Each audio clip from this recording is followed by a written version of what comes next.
apakah di Dana Mustadafin ini sebagai lembaga yang menerima humus ini banyak orang-orang yang meminta, karena Ramadan ini kan kebutuhan orang berlipat ganda, Ustaz. Ya.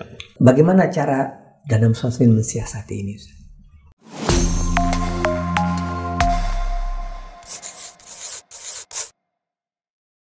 Bismillahirrahmanirrahim. Assalamualaikum warahmatullahi wabarakatuh. Sahabat Dana Mustadafin, tidak terasa Sya'ban sudah hampir habis. Sebentar lagi kita akan memasuki bulan mulia, bulan yang dinanti-nanti oleh setiap kaum muslimin, bulan Ramadan, Syahrul Ramadan. Nah, dalam kesempatan ini Bincang Humus ingin mengajak antum untuk berbicara tentang humus sekaitan dengan memasuki bulan suci Ramadan. Ya, telah hadir bersama saya Ustaz Husein Syahab. Apa kabar, Ustaz? Ahlan sahlan.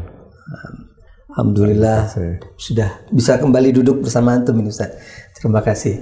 Ya, Ustaz, bulan Sya'ban, tepatnya akhir-akhir bulan Sya'ban, biasanya tradisi kita di Indonesia dan umumnya mungkin di Melayu, umumnya di Malaysia juga, di Singapura, itu orang-orang belanja, beli baju koko, beli mukena, beli Al-Quran, beli peralatan, maksud katanya ini peralatan surga. Jadi mereka ingin menyambut bulan suci Ramadan ini dengan hal-hal yang baru. Nah, tapi ada hal yang mungkin perlu juga baru. Itu artinya penyucian harta. Nah, gimana ketika ada orang yang menjelang masuk bulan Ramadan, ini mereka ketika membayarkan zakatnya, kemudian sedekah, dan juga tentunya humus, apakah ada beda dengan bulan-bulan selainnya, Ustaz? Ya. Bismillahirrahmanirrahim. Alhamdulillah Rabbil Alamin. Allahumma salli ala Muhammad wa ali Muhammad. Memang di dalam Al-Quran ada ayat yang berbunyi, khudh min amwalihim sadaqatan tutahhiruhum. Ambillah dari harta mereka sedekah. Maksud sedekah di sini bisa zakat, bisa khumus, bisa sedekah. Bukan sedekah dalam pengertian sunnah, sedekah dalam pengertian wajib. Ambillah dari harta mereka sedekahnya atau zakatnya atau khumusnya, di mana sedekah ini akan menyucikan mereka. Jadi memang dalam rangka kita menyucikan diri, memasuki bulan suci Ramadan, memang seharusnya yang kita perlu pikirkan juga adalah bagaimana harta kita juga kita keluarkan yang bukan hak kita. Dalam Al-Quran juga dikatakan wa fi amwalihim haqqun lis-sa'ili wal mahrum. Dalam harta mereka itu ada hak. Hak orang yang tidak punya, hak orang yang papa, gitu ya.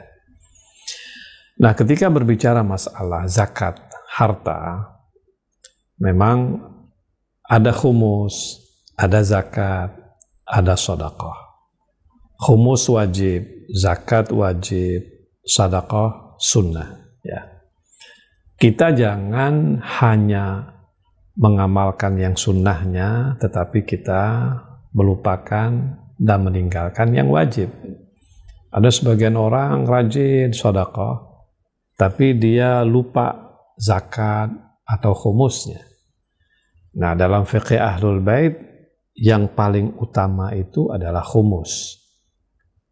Allah berfirman, wa'lamu annama ghanimtum min syai'in fa anna lillahi khumusahu walir rasuli walidhil qurba. Allah mengatakan, ketahuilah bahwa apapun yang kamu peroleh dari sesuatu, bisa jadi kamu dokter, kamu dapat pendapatan dari profesi kamu sebagai dokter. Bisa jadi kamu notaris. dan kamu dapat kelebihan pendapatan dari notarismu, bisa jadi kamu insinyur, bisa jadi kamu pegawai negeri, bisa jadi kamu seorang bisnismen, bisa jadi kamu pedagang, bisa jadi kamu petani, bisa jadi kamu sopir, dan sebagainya. Jadi apapun yang kita peroleh rizki daripada Allah Subhanahu wa ta'ala dalam setahun itu, kita lihat ada lebih nggak. Misalnya saya butuhnya dalam 1 tahun misalnya 50 juta. Lalu pendapatan saya 60 juta. Berarti lebih 10 juta. Nah 10 juta itu keluarkan 20%-nya sebagai khumus. Itu adalah wajib. Kapan wajib itu baru sampai kepada saya? Itu sebetulnya di dalam fikih ada yang disebut dengan ra'sus sanah. Jadi awal tahun. Jadi kalau saya kerja mulai bulan Januari, ra'sus sanahnya bulan Januari depan. Gitu. Nah, kalau saya mulai berprofesi sebagai dokter bulan Maret, ra'sus sanahnya bulan Maret depan. Jadi ada ra'sus sanah. Ketika ra'sus sanah awal tahun khumusnya itu tiba, maka wajib saya keluarkan khumus. Tetapi kita boleh mengganti ra'sus sanah ke bulan yang kita anggap pahalanya lebih besar. Jadi misalnya bulan Ramadan. Ya kan, masuk bulan Ramadan saya keluarkan khumus saya atau saya keluarkan zakat saya, walaupun bisa jadi saya punya ra'sus sanahnya 3 bulan sebelumnya, ya kan?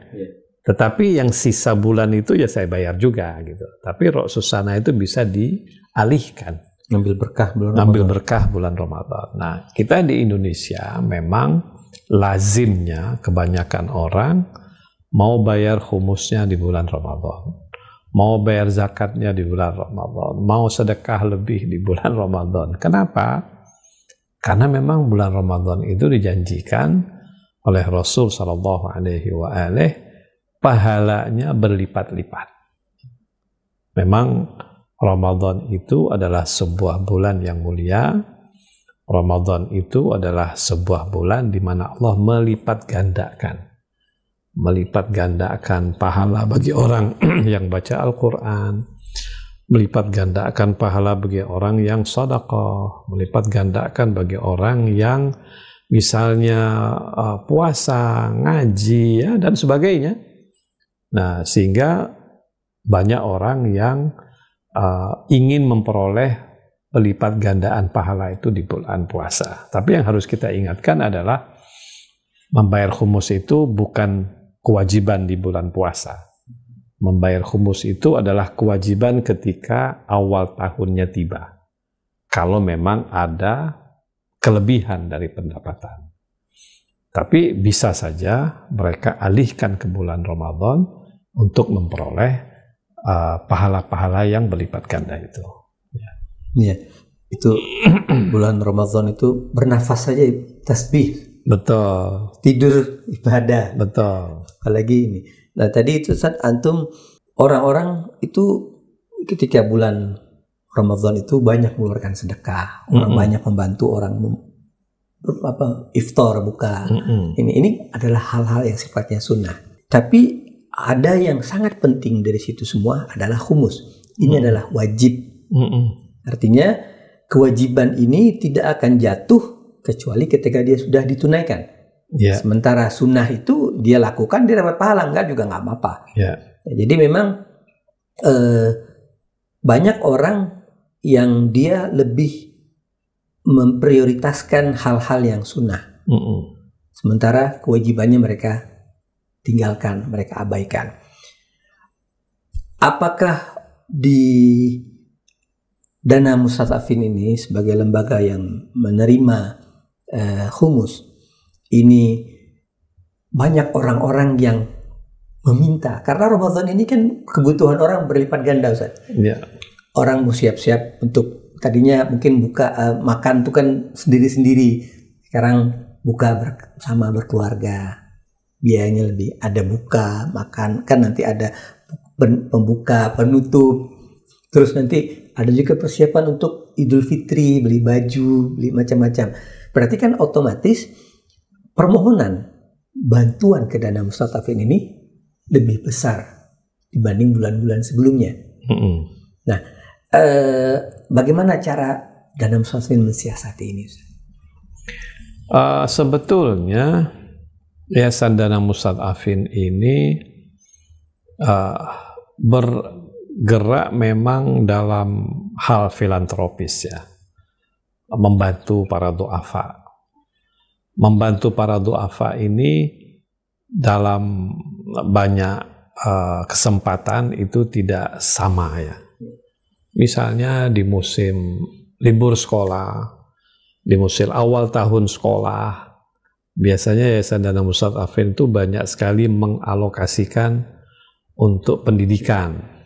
Anak-anak yang mungkin belum bayar SPP, atau anak-anak du'afa yang mau beli baju seragam misalnya.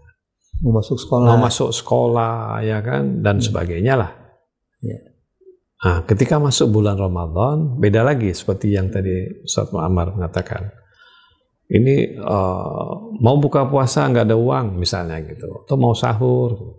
Nah, biasanya kita akan coba mengalokasikan dana membantu para du'afa seperti ini. Cara mengalokasikannya itu ya bisa dari khumus, bisa dari kerjasama dengan orang-orang tertentu atau lembaga-lembaga tertentu untuk menyalurkan dana-dana sedekah kepada mereka ini ya. Yayasan Dana Mustadafin alhamdulillah bisa melaksanakan itu dengan baik setiap tahun. Dan alhamdulillah Yayasan Dana Mustadafin ini setiap bulan Ramadan itu mengadakan buka bersama dengan 1.000 anak-anak yatim dan du'afa. Kita mengumpulkan 1.000 anak-anak yatim dan du'afa dari puluhan yayasan di sekitar Jabodetabek. Ya, dan itu sudah berlangsung sekian tahun, dan alhamdulillah kita melakukan kerjasama dengan perusahaan tertentu, dengan yayasan tertentu. Pokoknya kita menjadi sebuah agen yang mengajak beberapa lembaga untuk bekerja sama. Kenapa? Untuk menggembirakan orang-orang du'afa dan para aitam ini, anak-anak yatim ini. Juga biasanya kita sudah mulai masuk pertengahan bulan Ramadan, dan akhir-akhir bulan Ramadan kita biasanya menyalurkan zakat. Menyalurkan zakat kepada ratusan keluarga para du'afa, baik yang ada di Jakarta, yang ada di luar Jakarta, kalangan sayyid, kalangan non sayyid, kan ada humus hak sada disalurkan dan sebagainya. Jadi memang bulan Ramadan ini menjadi sebuah bulan di mana Yayasan Dana Mustadafin lebih sibuk dibandingkan bulan-bulan yang lain ya. Dan karena itu kenapa mukminin dan mukminat ya yang ingin ikut serta dalam membantu para du'afa menyalurkan dana mereka ini, mari sama-sama kita lakukan itu di bulan suci Ramadan. Pahala dari Allah Subhanahu wa taala berlipat ganda, dan ada pahala kedua juga. Pahala kedua itu adalah kita menggembirakan hati para du'afa dan aitam. Jadi mengeluarkan humus, zakat, sedekah di bulan Ramadan pahalanya udah besar. Karena berkahnya bulan Ramadan. Yang kedua adalah menggembirakan para du'afa yang dilakukan oleh Yayasan Dana Mustadafin dengan menyalurkan dana-dana mulia tersebut, itu pahalanya juga berlipat ganda. Jadi para mukhammis, para muzaki, dan siapapun yang ingin mendapatkan pahala yang berlipat ganda, ayo sama-sama Yayasan Dana Mustadafin. Karena memang kerjaan kita ya itu gitu loh. Kerjaan kita adalah menampung dan menyampaikan ya. Insya Allah para mukhammis dan muzaki dan ikhwan kita, saudara-saudara muslimin kita dimanapun Anda berada yang menyaksikan acara ini, bisa betul-betul mempercayakan hal itu kepada Yayasan Dana Mustadafin untuk bisa disampaikan kepada para mustahik yang betul-betul mereka layak untuk memperoleh itu semua. Ya, jadi wa ta'awanu 'alal birri wat taqwa, saling membantu ya Ustaz ya. Dan memang Dana Mustadaf ini dia sebagai jembatan. Betul. Yang menjembatani antara orang-orang yang punya kewajiban membayar khumus atau zakat, atau dia punya ingin berkontribusi dalam mengeluarkan sedekah atau bantuan-bantuan yang lain. Nah, Dana Mustadaf ini menjembatani, mendistribusikan ini kepada orang-orang yang membutuhkan. Betul. Nah, tentunya kebutuhan itu di bulan Ramadan ini sangat besar. Sangat besar ya. Dan keinginan orang untuk beribadah juga sangat besar. Ya. Tapi yang sangat penting itu adalah ketika kewajiban mereka sebagai orang yang mukmin punya kewajiban untuk membayar khumus. Nah, ini kewajiban mereka sudah mereka tunaikan, sekaligus mereka mendapatkan bisa membahagiakan orang-orang lain. Betul. Bisa membantu orang-orang lain mengentaskan kemiskinan, terus mereka bisa berbuka puasa dengan mungkin lauk pauk yang berbeda dengan sebelum-sebelumnya. Betul. Ya, mungkin Ustadz Hussein di akhir ini mungkin kira-kira apa pesan-pesan antum sekaitan dengan orang-orang yang punya kewajiban untuk membayar khumus menjelang masuknya bulan suci Ramadan ini? Ya, ketika berbicara tentang pesan ya, saya pikir semua orang itu sesungguhnya punya hati yang ingin berbuat baik kepada orang lain. Kita menyebutnya empati. Kita kalau melihat orang susah, kita ingin membahagiakan mereka. Ketika kita melihat ada orang yang butuh, kepengen rasanya kita ikut serta di dalam memenuhi kebutuhannya. Tetapi seringkali kita dihambat oleh rasa takut. Dan itu adalah syaitan. Ya.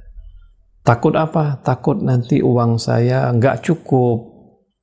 Nggak cukup untuk anak saya, nggak cukup untuk rumah tangga saya. Jadi ada semacam satu godaan. Setiap kali kita ingin berbuat baik, mengeluarkan khumus misalnya, atau mengeluarkan zakat, karena khumus itu kan batasnya jelas, 20%. Jadi kalau orang misalnya punya kelebihan pendapatannya 10 juta, keluarkan 2 juta. Itu kan banyak itu. Bayangkan kalau dia punya pendapatan kelebihannya 100 juta, keluarkan 20 juta. Itu kan Masya Allah itu. Jadi godaannya besar. Tapi Masya Allah ada hamba-hamba Allah yang mulia yang tidak keberatan. Dia bisa lewat dari godaan itu. Ini subhanallah. Ada orang yang khumusnya 100 juta. Ada orang yang khumusnya 200 juta. Gitu kan. Itu gak gampang itu mengeluarkan sekian itu kan. Kenapa? Karena setan akan bilang, loh 100 juta kamu bisa beli mobil loh. Gitu. 200 juta kamu bisa beli, wah kan gitu. Godaannya itu begitu. Tapi subhanallah, ada orang-orang yang mukmin yang tidak melihat 100 juta dalam bentuk mobil, tapi 100 juta dalam bentuk pahala yang Allah sudah janjikan. Gitu. Nah, hambatan ini harus kita lewati. Ya kan, harus kita lewati. Karena itu kenapa mukmin dan mukminat kalau memang ada rizki daripada Allah Subhanahu wa taala yang harus kita keluarkan dalam bentuk khumus dan zakat, jangan pernah kita ragu-ragu. Yakinlah Allah akan mengganti. Allah itu tidak pernah mengingkari janjinya. Allah akan ganti. Zakat yang dikeluarkan pasti diganti oleh Allah. Khumus yang dikeluarkan pasti diganti. Bukan hanya diganti, akan diganti berkali lipat. Banyak orang-orang yang mengeluarkan khumus sedemikian besar, nggak jatuh miskin, bahkan rizkinya Allah kasih dalam bentuk yang lain gitu ya. Ya saya kalau ingin cerita bagaimana orang-orang yang saya kenal mengeluarkan khumus dalam bentuk yang tidak kecil gitu kan, dan subhanallah saya sangat berterima kasih kepada mereka, dan mereka tidak jatuh miskin, mereka bahkan bertambah-tambah rizkinya daripada Allah Subhanahu wa Ta'ala ya. Di bulan Ramadan ketika kita memang mendapati rizki kita lebih, jangan Anda ragu-ragu, keluarkan khumus Anda, keluarkan zakat Anda. Kalau kita Ahlul Bait lebih pada khumus ya, tetapi bisa juga orang keluarkan zakat kalau memang dia bertani, dia berternak dan sebagainya. Tentang hukum detailnya bisa konsultasikan. Saya insya Allah siap untuk diajak berkonsultasi bagaimana secara teknis membagi dengan benar harta khumus yang saya harus keluarkan misalnya ya. Karena dengan konsultasi secara fikih mudah-mudahan kita sudah menjalankan syariat kita dengan baik. Diharapkan mudah-mudahan bulan Ramadan ini atau menjelang Ramadan mudah-mudahan yang punya kewajiban khumus segera akan bayarkan supaya kita lepas dengan Allah Subhanahu wa Ta'ala. Jangan sampai nanti kita wafat terus masih ada sangkutan nih mana nih, itu jangan sampai begitu kira-kira. Ya, terima kasih Ustadz. Jadi ini sekaligus tadi antum ada poin yang mungkin saya garis bawahi Ustadz, bahwa siapapun yang ingin berkonsultasi di Dana Mustadafin ini siap untuk memberikan konsultasi gratis. Ya, betul. Konsultasi tentang hukum zakat, ya, hukum humus, kapanpun mau menghitung ya siap. Mau datang siap ataupun dihubungi juga siap. Ya, itu adalah poin melayani Ustaz ya. Ya. Nah, kemudian ketika orang-orang ini mereka punya kelebihan tadi yang seperti antum jelaskan, ini luar biasa ketika mereka bisa melewati godaan setan yang luar biasa. Karena setan ketika mengeluarkan uang ini berat. Kalau uang 10.000 masih gampang. Ya, tapi kalau nolnya sudah banyak ini berat. Ya. Terima kasih Ustadz, mudah-mudahan dengan bincang-bincang kita ini bisa memotivasi orang untuk segera mengeluarkan kewajiban mereka, sehingga mereka bisa masuki bulan Ramadan ini dengan beban yang sudah mereka tunaikan. Jadi tinggal beribadah aja, dan insya Allah ibadah mereka lebih dimudahkan oleh Allah Subhanahu Wa Taala. Ya. Sahabat Dana Mustadafin, kita sudah sama-sama menyimak bagaimana bulan yang akan kita masuki, bulan suci Ramadan ini adalah bulan di mana kita mendekatkan diri kepada Allah Subhanahu wa Ta'ala. Tentunya ketika kita ingin mendekatkan diri kita kepada hal yang suci, seharusnya sebelumnya kita mensucikan diri dulu. Nah, ada banyak kewajiban yang harus kita tunaikan. Salat kita mungkin setiap hari melakukannya. Puasa yang akan kita lakukan di bulan Ramadan ini ada sebelumnya, itu adalah menunaikan khumus. Khumus adalah kewajiban sama seperti sholat, sama seperti puasa. Oleh karena itu, tunaikanlah khumus sebelum ajal menjemput kita. Mudah-mudahan dengan kita menunaikan khumus di bulan suci Ramadan, kewajiban kita sudah gugur, dan kita seperti yang tadi disampaikan oleh Ustadz Husain Syahab, kita ikut membantu membahagiakan orang-orang yang lain. Ketika kita membahagiakan orang lain, insya Allah Allah pun akan membahagiakan kita. Terima kasih. Wassalamualaikum warahmatullahi wabarakatuh.